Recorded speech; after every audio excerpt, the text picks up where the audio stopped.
కౌను కాదు కట్టులోన ఏముంది మీ కళ్ళల్లోనే అంతా ఉంది మీ మగ బుద్ధి వంకర బుద్ధి అంటవా మావా అంటవా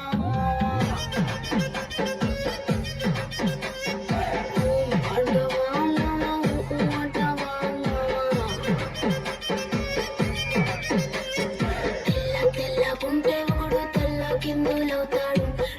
నల్లగుంటే ఒకడు అల్లారల్లరి చేస్తాడు తెలుపు నలుపు కాదు మీకు రంగుతో పని ఏముంది